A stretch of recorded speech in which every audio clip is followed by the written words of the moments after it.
Welcome to Walking the Earth, Turkey. Today we're just outside of the beautiful town of Kaş on the Mediterranean coastline of the Republic of Turkey.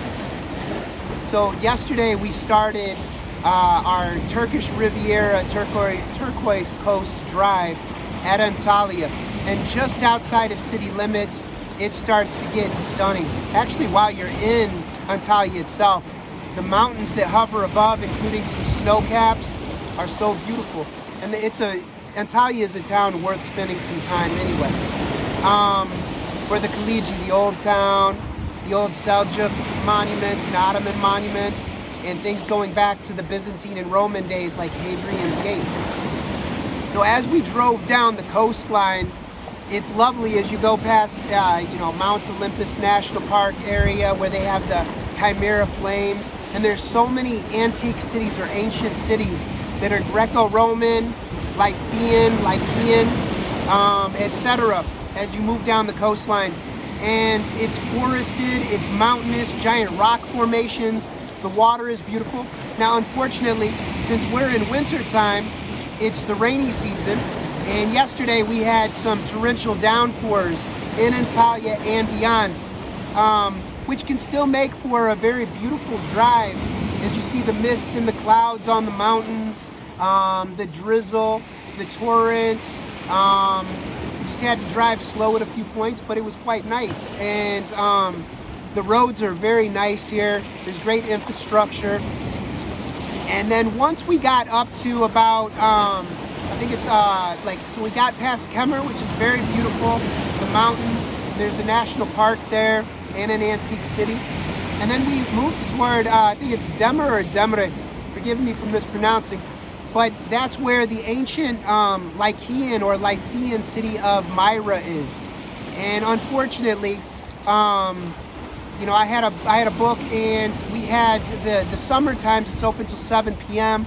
We were there in the 5 p.m. range, so we missed it. So we had to skip Myra. Plus, the weather was so bad, it was pouring rain. And we also missed the close time for St. Nicholas Church. Now that's the St. Nicholas of Santa Claus fame. However, that's a Western conceptualization. St. Nicholas is a Christian saint going back to the 300s, and he was buried at this location over at Demre near Myra. And so there's an old church there and ruins going back, more than 1,000 years. Like I said, unfortunately, it already closed. So we got some footage while it was starting to get dark outside of the church and outside of the grounds. So we weren't able to go and visit. And that's interesting because he's an Orthodox Christian saint.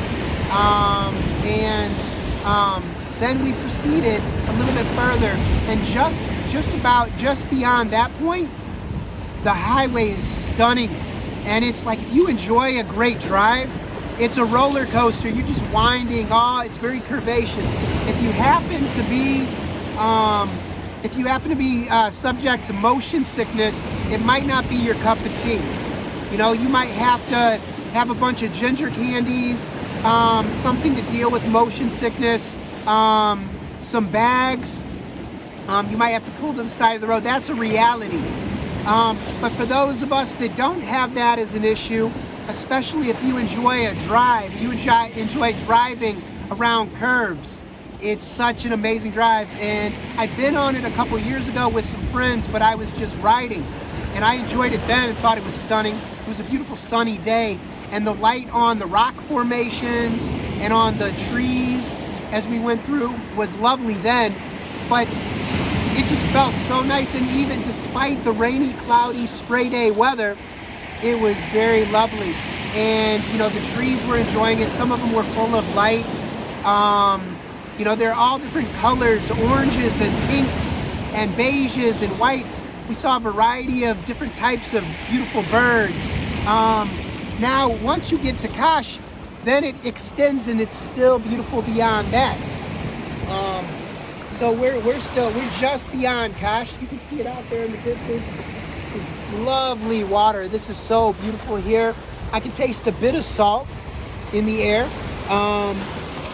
You know, we're having a little bit of drizzle today, but this coastline, we're going to continue on. Our goal is to continue on to Patara, to see the ancient city and to see the beach and to see where the largest group of sand dunes in Turkey is located, and then hopefully all the way to Fetiye and beyond.